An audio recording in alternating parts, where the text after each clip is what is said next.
assemblies. So you've already filled in a questionnaire for me, which has given me some really good ideas about what it is you want from your options. And I've gone away and started working on your option columns from that. But there were some of you who had lots and lots of ideas of what you wanted to do, and then you had lots and lots of questions about what some subjects are, because they were completely new to you. So each morning, two teachers are going to come talk to you about their subjects. So this morning we've got drama and music. And this is going to be every day for the next couple of weeks, and any subjects we don't fit in will fit in after February half term. I was just having a conversation with Mr. Edwards.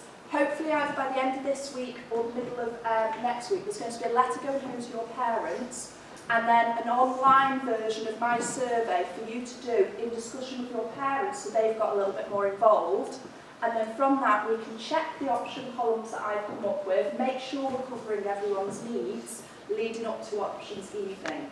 It's a really, really important time for you. You've got to listen in these assemblies, even if in your head you know it's a subject you're not thinking of taking. Someone might say something that might make you think, oh, that would be good for me going on to do this in the future. I hadn't realised that drama or music could offer me this or give me these skills. So you've got to listen really carefully, you've got to take everything in, because eventually, ultimately, this is your decision, these are your options, and it is your future. Okay, so you've got to be listening really, really carefully every single morning.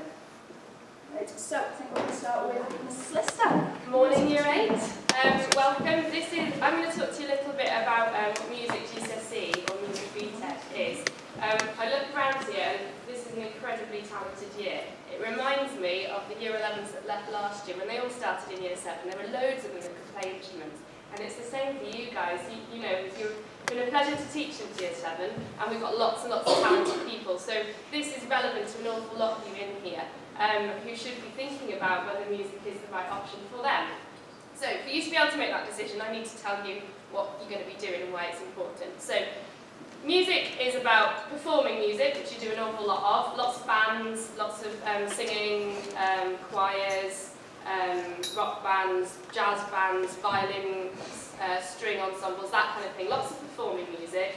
It's lots of composing music. You're all doing a composition unit at the minute where you're making up your own film music. So there's a bit of that in GCSE music. And then a lot of listening to music. And I know how important listening to music is to so many of you, because you always have your headphones in around school, or you walk in home and you're listening to music. It forms part of who you are. It forms part of your social identity, doesn't it? And who you're friends with. It often have the same sort of musical taste. So we learn to listen to music, and we learn to analyse music and look at it in a more academic way. So music GCSE is incredibly beneficial, not just because you learn a lot about music and it's really fun and it's a great subject because you're practical all the time and it's not too much writing and it's a bit of a break from the normal school day. But it's also an incredibly important subject in terms of learning how to work with other people, learning how to work in teams, how to communicate, how to work hard actually so that you get a result at the end and feel really proud of what you've done.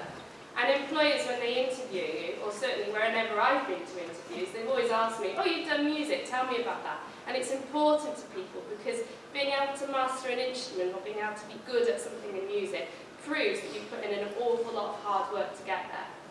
And regardless of what job you go on to in the future, that's a really, really important skill that every employer values. And you've got that proof there. I got music GCSE, I got really good at something, and I got this grade at GCSE music.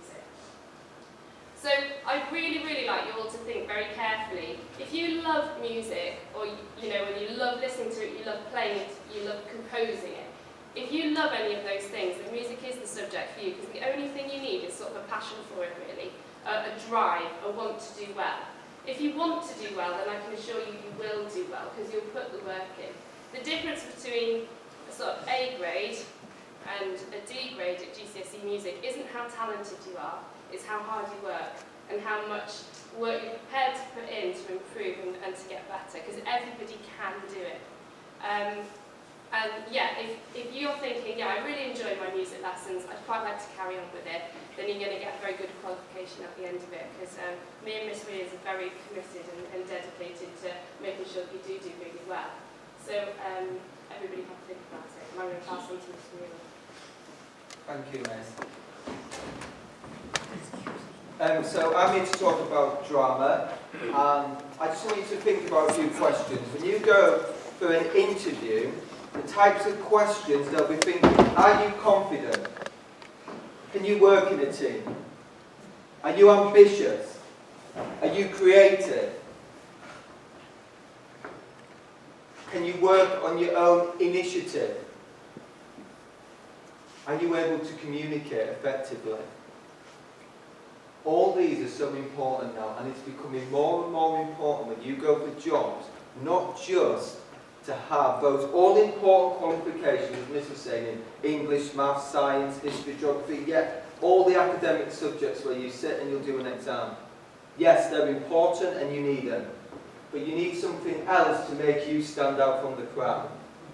And the importance of talk, and the importance of being able to communicate your ideas to somebody, employers, it was ranked as the #1 employability factor on somebody getting a job, was how you communicate. And that's why you really need to seriously think, what skills does drama offer you? It offers you to work in a team. It offers you that qualification that actually says, yes, they can communicate, they can engage an audience, and it shows extreme confidence. For some of you, you'll just automatically take drama because you love acting. For some of you, you may be thinking, well, I enjoy drama, but I don't really want to be an actor or go on the stage. We want you as well, because drama isn't about always being an actor. Drama, the employability skills. Loads of my colleagues who did drama, even at university, now work for business, big media corporations, and they were employed to give presentations, again, engaging an audience on a global scale.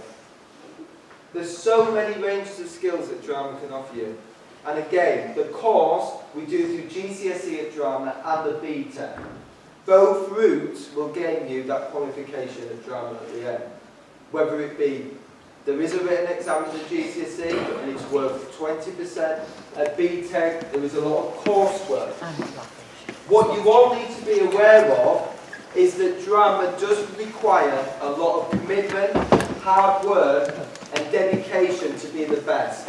It's not like Key Stage 3 where you'll just be able to turn up and we get through a lesson for some of you and you explore practically. There will be coursework elements, there will be some written work, but we've got all of Year 9, Year 10 and 11 to build those skills up. Now I just want to show you, because it may be all well me saying that drama offers more than just performance skills. Let's have a look at this clip, which it says how the transferable skills of drama are so important. And as Miss Lister said, you are such a talented year group. I teach from 8T all the way to 8I, L, and Miss Carty teaches 8L and 7F. And I taught all of you last year for drama. So I know how talented you are. So seriously think about taking this subject. You want to stand out from the crowd. When you go for an interview, yes, you don't want to be someone who can just sit exams behind the desk. You want to stand out. And the communication, being able to be confident, is absolutely key and vital to your success. Thank you, sir.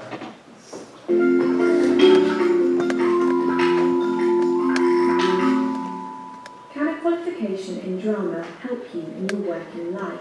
Pearson and Shakespeare's Globe spoke to a number of eminent practitioners from the business and theatre sectors to hear their thoughts on the importance of a drama education. When you think about business schools, you don't necessarily think about drama, but when you think about business, you certainly think about drama. The skills you gain and study and understand from drama are critical if you want to think about the impact you will have in the business environment, especially if you are a leader of a company or an organization. We have a lot of CEOs and managing director level people doing our executive degrees. I'm interested to see the way other people look up to them as experts. But also the reverse is true, that we now live in an environment where you might have a very young CEO. I think where drama comes in is if you think about your favorite heroes from fiction or theater, are they always the King Lear authority figure, or are they a younger person who is bold and dramatic and is able to take risks and do things that will make a positive impact on their society. Performance is key to business, and good communication is key to performance. Employers want the skills that are developed in drama. They want people who can think for themselves, who can work in a team, who can listen to others, who know how to negotiate, who know how to create an outcome. It doesn't matter what product you're producing, the skills are required. If a business didn't have any entrepreneurial and creative flair in it, it would probably be quite unsuccessful and a bit moribund. It's really important that when a business plan, say, is put together for a new product, that creativity is brought to it. Things don't just happen on the bottom line. You need good ideas, you need invention, innovation.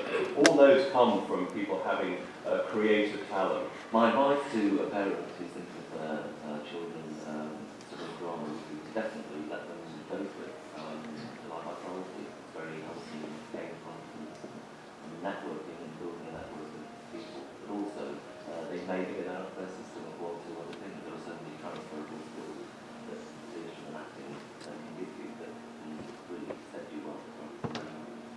Working in the creative industries helped me, because the first thing I needed to do was to try and develop a team, gather a team around me. I had to be able to think strategically. I had to be able to think imaginatively and on the hoof. And I couldn't have done that without the background I had in the arts. But that theatre training allowed me to take over that role with some degree of confidence. Arts and culture contribute to the national economy in an enormous number of ways and have a significant impact. In 2011, they contributed £5.9 billion to UK GDP, and on average between 2008 and 2011, they provided 111,000 full-time equivalent jobs. Give them opportunity. Thank you, sir. And beyond. Okay, so that just to show you that it's not just me saying, listen, how important the skills are. I wanted you just to have a background of what other people are saying. So really think about your options, and if you're not going to choose drama, ensure you do choose a creative subject, because it's always good to show diversity. Okay, thank you, Year 8. Very well listened then. Thank you.